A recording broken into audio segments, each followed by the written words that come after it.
Hi, நான் Kirubakaran Rajendran. Welcome to another video series with Groww. So Groww மூலிமா நிறைய trading related videos பார்த்துட்ருக்கோம். இன்றைக்கி இந்த வீடியோவில் நம்ம பார்க்க போகிறது about BankNifty option trading strategy. So இந்த வீடியோவில் ஒரு ஸ்பெசிஃபிக் ட்ரேடிங் ஸ்ட்ராட்டஜி பற்றி எக்ஸ்பிளைன் பண்ண போகிறேன். அதோட ரூல்ஸ் என்ன, அதோட ஓவரால் ரிசல்ட்ஸ் என்ன, இந்த ஸ்பெசிஃபிக் ஸ்ட்ராட்டஜி எந்த டேட்டில் அப்ளை பண்ணலாம், இல்லை என்ன டேயில் அப்ளை பண்ணலாம், இதெல்லாம் தான் இந்த வீடியோவில் நம்ம பார்க்க போகிறோம்.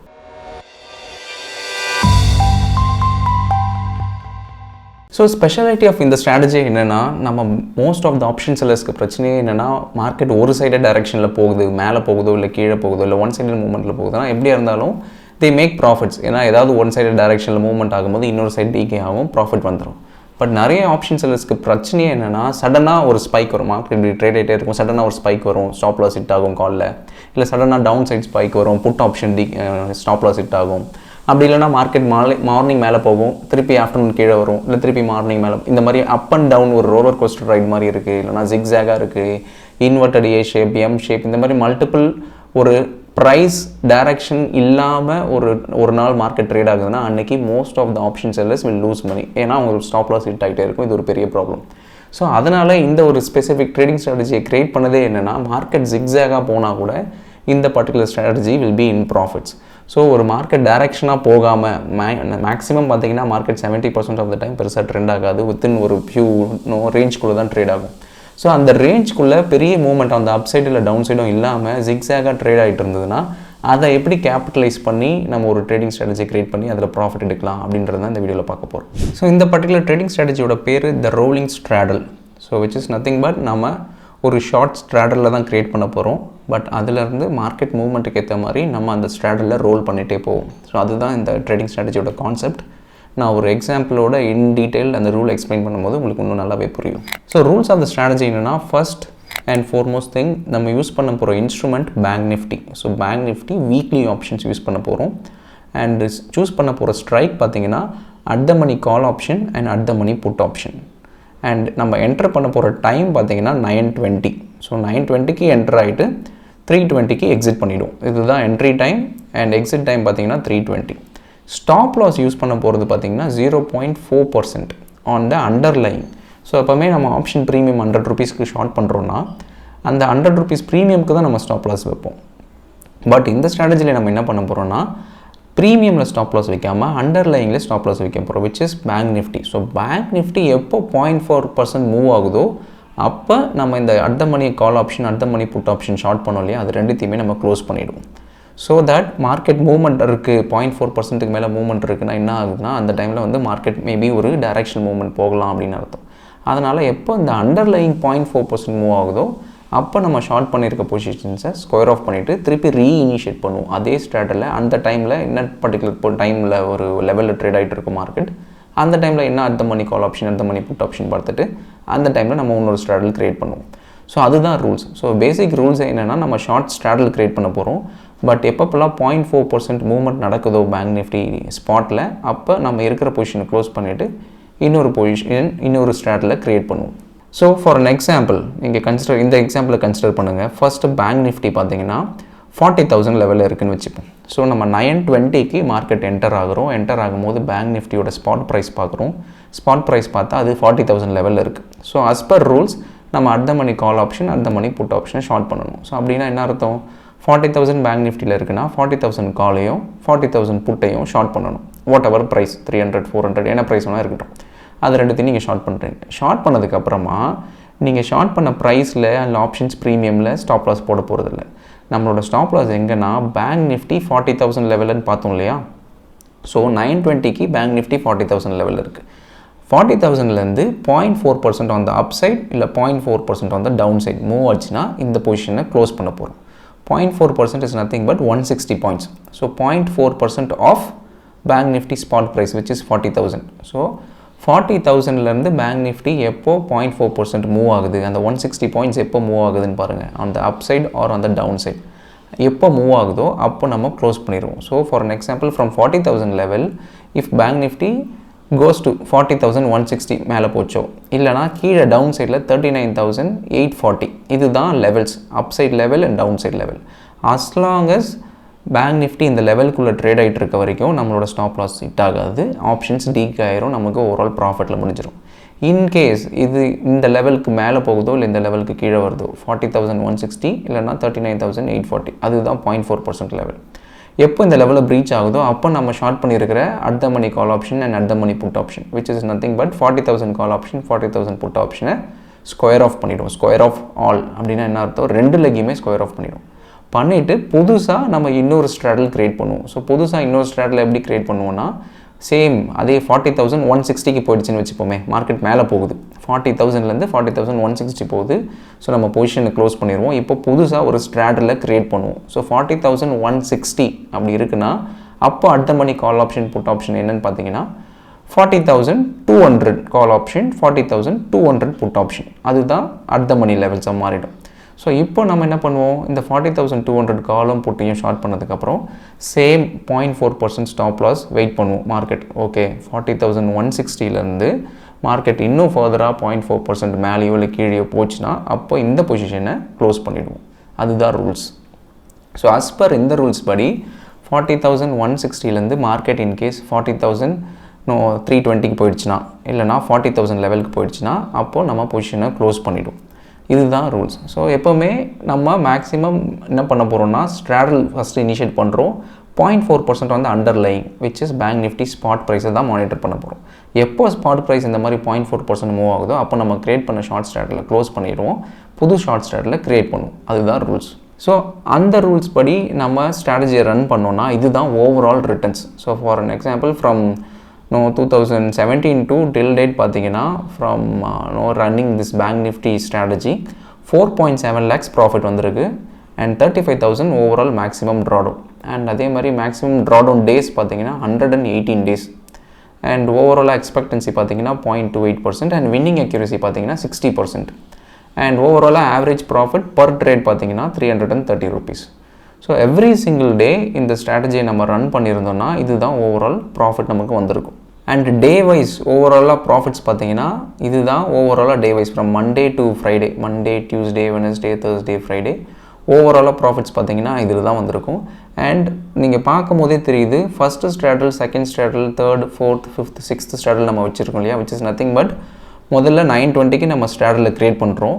அந்த ஃபஸ்ட்டு ஸ்ட்ராடல் க்ரியேட் பண்ணும்போது என்ன ப்ராஃபிட் வந்திருக்கு அதுதான் அந்த first straddle. Second ஸ்ட்ராடல் is nothing but எப்போ நம்ம 920 க்ரியேட் பண்ணி மார்க்கெட் 0.4% நான் சொன்ன அந்த அண்டர்லைங் மூவ்மெண்ட் நடந்ததோ அப்போ நம்ம ஃபஸ்ட்டு ஸ்ட்ராடலில் க்ளோஸ் பண்ணிவிட்டு செகண்ட் ஸ்ட்ராடல் இனிஷியேட் பண்ணுவோம். ஸோ அந்த செகண்ட் ஸ்ட்ராடலுக்கான ப்ராஃபிட் தான் அந்த second straddle. So second straddle create பண்ணதுக்கப்புறம் அங்கேருந்து திருப்பி மார்க்கெட் இன்னொரு 0.4% மூவ் ஆச்சு அந்த அப் சைடு இல்லை டவுன் சைட்னா செகண்ட் ஸ்ட்ராடலில் க்ளோஸ் பண்ணிவிட்டு தேர்ட் ஸ்ட்ராடலில் இனிஷியேட் பண்ணுவோம். ஸோ அந்த மாதிரி ஃபஸ்ட்டு செகண்ட் தேர்டுன்னு அப் டு 6 ஸ்ட்ராடல் வரைக்கும் நம்ம க்ரியேட் பண்ணியிருப்போம் ஓவராலாக. ஸோ அது அஸ் பர் ரூல்ஸ். ஸோ அந்த அஸ் பர் ரூல்ஸ் படி நம்ம க்ரியேட் பண்ணும்போது இதுதான் overall profits Monday to Friday வரைக்கும். ஸோ இதில் நீங்கள் நல்லா நோட் பண்ணிங்கன்னா தெரியும் நம்மளோட ஓவரால் ப்ராஃபிட் 4.7 lakhs சொன்னோம் இல்லையா, அது ஓவரால் ப்ராஃபிட்ஸில் 94% ஆஃப் த ப்ராஃபிட் பார்த்தீங்கன்னா ஃபஸ்ட்டு 4 ஸ்ட்ராடல்லே வந்துருச்சு. 5th and 6th வந்து பார்த்தீங்கன்னா வெறும் ஜஸ்ட் 5% ஆஃப் த ப்ராஃபிட்ஸ் அதில் ஜென்ரேட் ஆகிருக்கு. பட் ஃபஸ்ட்டு 4லேயே பார்த்தீங்கன்னா முதல் 4 ட்ரேட்ஸ்லேயே 94% ஆஃப் த ப்ராஃபிட்ஸ் வந்திருக்கு. ஸோ அப்போது இது என்ன டினோட் பண்ணுதுன்னா நம்ம இவ்வளோ ட்ரேட் 0.4% பேங்க் நிஃப்டி மூவாக நம்ம எடுத்துகிட்டே இருக்கணும்னு அவசியம் இல்லை. நீங்கள் 4வது ஸ்ட்ராடலோட கட் பண்ணிட்டாலே 95% ஆஃப் த ஓவரால் ப்ராஃபிட்ஸ் எடுத்துடலாம். ஏன்னா அதுக்கப்புறமா நீங்கள் ட்ரேட் பண்ணுறீங்கன்னா என்ன அர்த்தம்னா மார்க்கெட் ட்ரெண்டிங் ஆகுதுன்னு அர்த்தம். ஸோ இந்த ரோலிங் ஸ்ட்ராடலை பொறுத்த வரைக்கும் மார்க்கெட் ஒன் சைடட் மூவ்மெண்ட்லேயே போயிட்டே இருந்ததுன்னா நமக்கு ப்ராஃபிட் வராது. அது அஸ் லாங் அஸ் ஜிக்ஸாக் மோடில் இருந்தால் தான் நமக்கு ப்ராஃபிட் வரும். ஸோ அதனால் ஓவரால் டேட்டா ஸ்டாட்டிஸ்டிக்ஸ் என்ன சொல்லுதுன்னா ஃபஸ்ட்டு 4 ஸ்ட்ராடல் தான் மேக்ஸிமம் ப்ராஃபிட் கொடுக்குது. ஸோ அதனால் நம்ம திருப்பி அந்த 0.4% எடுத்துகிட்டே இருக்க தேவையில்லை. cap your total number of trades, maximum number of re-entries with 4 re-entries அவ்வளோதான். அதுக்கு மேலே நம்ம ட்ரேட் எடுக்க போகிறதில்ல. முதல்ல 920க்கு நம்ம ஒரு ட்ரேட் எடுப்போம். ஸோ 0.4% மூவ்மெண்ட் ஆகுதான்னு பார்ப்போம். ஆச்சுன்னா செகண்ட் ஸ்ட்ராடல் எடுப்போம், ஃபஸ்ட்டு ஸ்ட்ராடலில் க்ளோஸ் பண்ணிவிட்டு அண்ட் தென் திருப்பி 0.4% வெயிட் பண்ணுவோம். அந்த மாதிரி மொத்தம் 4 ட்ரேட் தான் எடுப்போம். அதுக்கப்புறம் நம்ம மார்க்கெட்டை க்ளோஸ் பண்ணிவிடுவோம், ட்ரேட்ஸை க்ளோஸ் பண்ணிவிடுவோம். No more trades for the day. And average profit per trade. So ஒரு ட்ரேடுக்கு எவ்வளோ ஆவரேஜ் ப்ராஃபிட் அப்படின்றது மண்டே டு ஃப்ரைடே வரைக்கும் நம்ம ஓவராலாக பார்த்தோம். ஸோ ஃபஸ்ட்டு நம்ம ஓவராலாக பார்க்கும்போது இட் கிவ்ஸ் 4.7 lakhs ப்ராஃபிட் அப்படின்னு பார்த்தோம் இல்லையா. ஸோ அதை திருப்பி ஃபர்தராக பிரேக் டவுன் பண்ணோன்னா Monday to Friday break down பண்ணோன்னா நீங்கள் நல்லாவே தெரியுது. மண்டேலாம் பார்த்தீங்கன்னா 24 ரூபா, 25 ரூபா, டியூஸ்டே 56 ரூபா, 57 ரூபா, இதெல்லாம் ப்ராஃபிட் பார்த்தீங்கன்னா ரொம்ப ரொம்ப கம்மி. அண்ட் ஓவராலாக மண்டே டு ஃப்ரைடேல பார்த்தீங்கன்னா தேர்ஸ்டேஸ் மட்டும்தான் ஹையஸ்ட் ப்ராஃபிட் வந்திருக்கு. 270 rupees per trade, 340 rupees per trade. அந்த மாதிரி ஃபஸ்ட்டு ஸ்ட்ராடல்லேருந்து 6th ஸ்ட்ராடல் வரைக்கும் பார்த்தீங்கன்னா முதல் 4 ஸ்ட்ராடலுக்கு தான் ப்ராஃபிட்ஸ் அதிகமாக இருக்குது ஆன் தேர்ஸ்டே. ஏன்னா எக்ஸ்பைரி டே அன்றைக்கி டிகே அதிகமாக இருக்கிறதுனால மார்க்கெட்டும் அதே மாதிரி எக்ஸ்பைரி டே அன்றைக்கி ஓவராலாக ரொம்ப ரேண்டமாக ஜிக்ஸாகாக மூவ் ஆகும். ஸோ அதனால் இந்த பர்டிகுலர் ரோலிங் ஸ்ட்ராடல் நல்லாவே ப்ராஃபிட் எடுத்திருக்கு. So Monday, Tuesday, Wednesday, Thursday, Friday எல்லா நாளும் ட்ரேட் பண்ணி ஓவராலாக 4.5 lakhs எடுக்கிறத விட நம்ம தேர்ஸ்டே எக்ஸ்பைரி டே மட்டும் அன்றைக்கி ட்ரேட் பண்ணால் ஆவரேஜ் ப்ராஃபிட் பர் ட்ரேட் ரொம்பவே ஜாஸ்தியாக இருக்குது. So which will be very very helpful for us. நம்ம வெறும் எக்ஸ்பைரி டே மட்டும் இந்த ஸ்ட்ராட்டஜியை ஃபோக்கஸ் பண்ணலாம். ஸோ எக்ஸ்பைரி டே அன்றைக்கி மட்டும் நம்ம இந்த ஸ்ட்ராட்டஜி ரன் பண்ணியிருந்தோம்னா நம்மளோட ஓவரால் ப்ராஃபிட் பார்த்திங்கன்னா 3 lakhs கிட்ட வந்திருக்கு. அண்ட் மேக்ஸிமம் ட்ராடவுன் பார்த்தீங்கன்னா வெறும் 5,000 rupees தான் மேக்ஸிமம் டவுன் சைடு. அண்ட் ஓவராலாக வின்னிங் அக்யூரசி பார்த்தீங்கன்னா 75% வந்திருக்கு. ஸோ முதல்ல எல்லா நாளும் ட்ரேட் பண்ணும்போது 60% தான் வின்னிங் அக்யூரசி. இப்போ நம்ம ஸ்பெசிஃபிக்லி தேர்ஸ்டே அன்றைக்கி நம்ம ட்ரேட் பண்ணும்போது 75% வின்னிங் அக்யூரசியாக மாறிடுச்சு. அதேமாதிரி ஆவரேஜ் ப்ராஃபிட் பர் ட்ரேடும் ரொம்பவே அதிகமாகிடுச்சு. So trading all days versus trading expiry days, so ரெண்டுத்தையும் கம்பேர் பண்ணும்போது ட்ரேடிங் ஆல் டேஸில் 4.7 lakhs ப்ராஃபிட் ஓவரால் அதிகமாக இருந்தால் கூட ட்ராடவுன் அதில் ரொம்பவே அதிகமாக இருக்குது. 35,000 மேலே ட்ராடவுன் வருது. பட் இதை எக்ஸ்பைரி டே மட்டும் அன்றைக்கி நம்ம ட்ரேட் பண்ணோன்னா ஆல்மோஸ்ட் 3 lakhs ப்ராஃபிட் வந்திருக்கு. ஆனால் 5,000 தான் மேக்ஸிமம் ட்ராடவுன் வந்திருக்கு.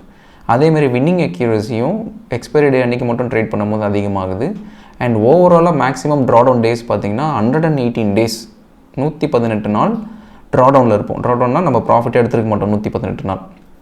பட் எக்ஸ்பைரி டேஸ் அன்றைக்கி மட்டும் ட்ரேட் பண்ணும்போது 7 நாள் தான் overall drawdown days. So by moving this specific strategy ஒரே எக்ஸ்பைரி டே அன்றைக்கி மட்டும் நீங்கள் ட்ரேட் பண்ணாலே போதும். இந்த overall returns to risk ratio ரொம்பவே பெட்டராக இருக்குது. So by trading only on expiry day இதுதான் year on year results. So நீங்கள் 2 lakhs per lot வச்சு ட்ரேட் பண்ணியிருந்தீங்கன்னா 2017 2022 வரைக்கும் after all charges and slippages இதுதான் உங்களோட ஓவரால் ரிட்டர்ன்ஸாக இருந்திருக்கும். ஸோ கன்சிஸ்டண்ட்டாக பார்த்தீங்கன்னா 25% வெரி குட் ரீசனபிள் ரிட்டர்ன்ஸ் எடுத்திருக்கும். அண்ட் மேக்ஸிமம் ட்ராடவுன் பார்த்தீங்கன்னா வெறும் 2 to 3% தான் இருக்குது. ஸோ கன்சிஸ்டண்ட்டாக எனக்கு வந்து பெரிய கேபிட்டல் இருக்குது, எனக்கு வந்து நான் பெரிய டவுன் சைடு எனக்கு வேண்டாம், I am happy with better returns with கம்மி ரிஸ்க் எனக்கு வேணும்னா இந்த ஸ்ட்ராட்டஜி இஸ் பெஸ்ட் ஸ்ட்ராட்டஜி. ஏன்னா 25 to 30% ஆன் இயர் இயர் வருது with less than 5% drawdown. So which is very very good. So எப்போவுமே வந்து கம்மி கேபிட்டல் இருக்கவங்களுக்கு அதிகமான ரிட்டர்ன்ஸ் எதிர்பார்ப்பாங்க, அதனால் அதிகமாக ரிஸ்க் எடுப்பாங்க. பட் அதிகமான கேபிட்டல் வச்சுருக்கவங்க எப்போவுமே என்ன ஃபோக்கஸ் பண்ணுவாங்கன்னா எனக்கு கம்மியான ரிஸ்க் இருக்கணும், கம்மியான ட்ராடவுன் இருக்கணும், ரிட்டர்ன்ஸ் ஓவராலாக ரீசனபிளாக இருந்தாலே போதும் அப்படின்வாங்க. ஸோ அவங்களுக்கு இந்த strategy is very very good. நான் ஏன் 25% இஸ் வெரி குட்ன்றதை இப்போ நான் எக்ஸ்பிளைன் பண்ணுறேன். ஸோ மார்க்கெட்டில் ரூல் ஆஃப் 72ன்னு ஒன்று இருக்குது. Rule of 72 is nothing but 72 divide by உங்களோட expected rate of returns from your strategy. So என்னோட ட்ரேடிங் ஸ்ட்ராட்டஜி படி 25 to 30% ரிட்டர்ன்ஸ் வருது நான் இயர் ஆன் இயர்.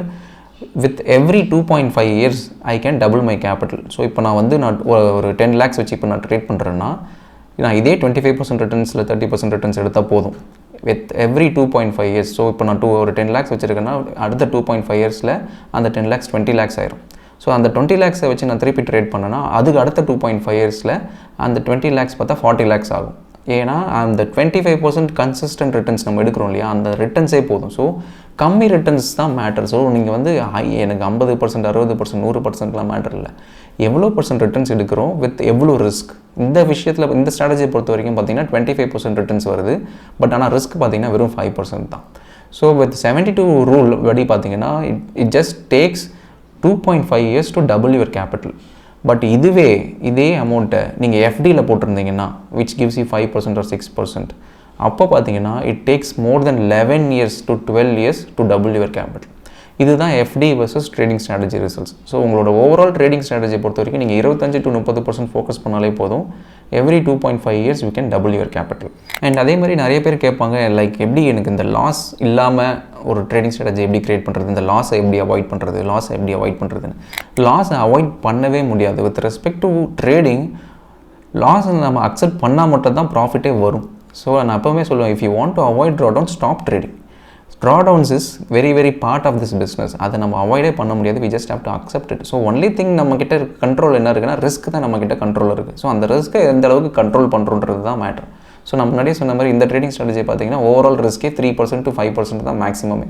ஸோ உங்களோட ஓவரால் ட்ராடவுனே பார்த்தீங்கன்னா 5%குள்ளே கண்ட்ரோல் ஆகும்போது உங்களோட ஈக்விட்டி கவர் ரொம்பவே ஸ்மூத்தன் ஆயிரும். அண்ட் இயர் ஆன் இயர் ரிட்டர்ன்ஸும் ரொம்ப கன்சிஸ்டன்ட் ஆயிரும். So there is no way எவ்வளோ பெரிய சக்ஸஸ்ஃபுல் ட்ரேடராக இருந்தால் கூட they can never avoid losses. That is just part and parcel of the business. நம்ம அக்செப்ட் பண்ணி தான் ஆகணும். ஸோ இப்போ நீங்கள் பார்த்துட்டு இருக்க ஒரு இமேஜ் என்னென்னா ஆக்சுவலி லைவ் பர்ஃபார்மன்ஸ் ஆஃப் ஒரு ஃபேமஸ் ஹெட்ஜ் ஃபண்ட் மேனேஜர் கால் பில்டன். ஸோ இந்த பில்டன்றவர் என்னென்னா யூஎஸில் ஒரு பெரிய ஹெட்ஜ் ஃபண்ட் மேனேஜர். அவரோட லைவ் பர்ஃபார்மன்ஸ் தான் இப்போ நீங்கள் பார்த்துட்ருக்கீங்க. ஸோ இந்த ப்ளூ லைன் தான் அவரோட actual performance from 1970 to 2022. So almost 52 வருஷத்துக்கான லைவ் ரிசல்ட்ஸ். ஸோ நம்மளோட பாதி பேருக்கு நம்மளோட வயசே ஒரு 20-25 தான் இருக்கும். பட் ஏன்னா இங்கே பார்த்தீங்கன்னா இவரோட லைவ் ட்ராக் ரெக்கார்டே பார்த்தீங்கன்னா 52 வருஷத்துக்கு same trend following trading system அவரை லைவாக மில்லியன்ஸ் ஆஃப் டாலர்ஸ் வச்சு ட்ரேட் பண்ணிகிட்டு இருக்காரு. அண்ட் அந்த ரெட் லைன் பார்த்தீங்கன்னா S&P இண்டெக்ஸோட ரிட்டர்ன்ஸ். நம்மளோட நிஃப்டி சென்செக்ஸ் இருக்கு இல்லையா, அது மாதிரி அந்த ரெட் லைன் தான் S&P இண்டெக்ஸ் ரிட்டர்ன்ஸ். நீங்கள் அந்த ரெண்டுத்துக்கான பர்ஃபார்மன்ஸ் பார்த்தாலே தெரியும், அந்த இண்டெக்ஸ் ரிட்டர்ன்ஸை விட அவரோட ரிட்டர்ன்ஸ் நல்லாவே கொடுத்துருக்கு. ஸோ ஸ்டார்டிங் ஃப்ரம் $1,000 இன்வெஸ்ட் பண்ணியிருந்தாங்கன்னா அந்த $1,000 இந்த 2022 ஆஃப்டர் 52 இயர்ஸ் பார்த்தீங்கன்னா அந்த $1,000 $2 லட்சம் ஆயிருக்கும். பட் இதுவே அவரோட ட்ரெண்ட் ஃபாலோயிங் ஸ்ட்ராட்டஜியை ஃபாலோ பண்ணியிருந்தோம்னா அதே $1,000 பார்த்தீங்கன்னா ஆல்மோஸ்ட் $17 lakhs மாதிரி இருக்கும். ஆல்மோஸ்ட் 1.7 millions மாதிரி இருக்கும். ஸோ இதுதான் பெரிய ரிட்டர்ன்ஸ். லைக் கன்சிஸ்டன்சி, ஒரே ட்ரேடிங் ஸ்ட்ராட்டஜியை கன்சிஸ்டண்ட்டாக ஓவரால் பீரியடில் அவர் ஃபாலோ பண்ணார். பட் முக்கியமான விஷயம் இதில் என்னென்னா அந்த ஆரோ மார்க் பாருங்கள், மல்டிபிள் ஆரோ மார்க்ஸ் -52, -34, 2008லலாம் பார்த்தீங்கன்னா -63 இருக்குது. ஸோ அதெல்லாம் தான் ட்ராடவுன்லாம் அதெல்லாம் அவரோட ஓவரால் கேபிட்டல்லேருந்து டவுன் சைடு அவர் பார்த்த down side. So there are அந்த லாஸ்ட் 52 இயர்ஸில் ஏகப்பட்ட டவுன் சைட் வந்திருக்கு. Almost 13 drawdowns greater than -25%. ஸோ ஒரு particular trader who is managing millions of dollars அவரே he has to go through இந்த மாதிரி மல்டிபிள் drawdowns. ஸோ அப்படி இருக்கும்போது people like us retail traders who are trading with 5 lakhs or 10 lakhs or few lakhs of capital வச்சு trade பண்ணும்போது நமக்கு லாஸே இல்லாமல் trade பண்ணணும்னு எதிர்பார்க்குறது இட்ஸ் டோட்டலி நான்சென்ஸ். கண்டிப்பாக லாஸஸ் வரும். ஸோ இந்த மாதிரி ட்ராடவுன் ஃபேஸஸ் எல்லாம் சேல் பண்ணி you have to accept it. அதெல்லாம் தாண்டதுக்கு அப்புறமா தான் they are able to make so much of higher returns. So ஒரு particular trading strategy, any kind of trading strategy நீங்கள் ஃபாலோ பண்ணும்போது அது ஓவர் த பீரியடில் நீங்கள் கன்சிஸ்டண்ட்டாக ஃபாலோ பண்ணிங்கனாலே இந்த மாதிரி ட்ராடவுன் ஃபேஸஸை ஈஸியாக you can come over it. அதுக்கப்புறமா தான் you can see so such a good high better results. So ஒரு பர்டிகுலர் இந்த ஸ்பெசிஃபிக் இமேஜ் நான் ஏன் ஷேர் பண்ணுறேன்னா, no matter what kind of trading strategy நம்ம we are always looking after ஒரு trading ஸ்ட்ராட்டஜின்ட்டு. ஸோ ஒரு trading strategy, any kind of trading strategy இங்கே எடுத்துக்கோங்க. பட் கன்சிஸ்டண்ட்டாக அதை ஃபாலோ பண்ணுறோமா? ஒன்ஸ் நம்ம கன்சிஸ்டண்ட்டாக ஃபாலோ பண்ணாலே நமக்கான ரிசல்ட்ஸ் வந்துடும். So anybody will always, any kind of successful trader will always have இந்த மாதிரி ஒரு ட்ராடவுன்ஸ் இருக்கும், இந்த மாதிரி லாஸஸ் இருக்க தான் செய்யும். But they are sticking to it and eventually they are coming out of drawdown. So இதுதான் I wanted to convey. So இந்த பர்டிகுலர் ட்ரேடிங் ஸ்ட்ராட்டஜி நீங்கள் ஸ்பெசிஃபிக்காக எக்ஸ்பைரி டே அன்றைக்கி நீங்கள் ஃபாலோ பண்ணுங்கள். எக்ஸ்பைரி டே அன்றைக்கி ஃபாலோ பண்ணாலே போதும். ஏன்னா உங்களோட ஓவரால் எல்லா நாளும் எடுத்து ட்ரேட் பண்ணி நீங்கள் ஒரு ப்ராஃபிட் எடுக்கிறத விட எக்ஸ்பைரி டே அன்றைக்கி ப்ராஃபிட் பர் ட்ரேட் ரொம்பவே அதிகமாக இருக்கிறதுனால ஐ highly recommend you to trade the strategy only on expiry டே. அப்போது உங்களுக்கான ஓவரால் ப்ராஃபிட்டபிலிட்டி ஃபேக்டர் ரொம்பவே இன்க்ரீஸ் ஆகும். வின்னிங் அக்யூரசியும் 75% கிட்ட வின்னிங் அக்யூரசியும் இருக்குது. So this is the rules. And இந்த ரூல்ஸை நான் ஸ்பெசிஃபிக்காக டிஸ்கிரிப்ஷன்லேயும் மென்ஷன் பண்ணுறேன். ஸோ தட் இன்கேஸ் உங்களுக்கு கிளியர் கட்டாக புரியலன்னா அந்த டிஸ்கிரிப்ஷன் ஒரு வாட்டி பாருங்கள். You will be easily able to understand it. In case இதில் ஏதாவது டவுட்ஸ்னால் கமெண்ட்ஸில் மென்ஷன் பண்ணுங்கள், நான் அட்ரஸ் பண்ணுறேன். Next week I will see you guys with a different video. Thank you.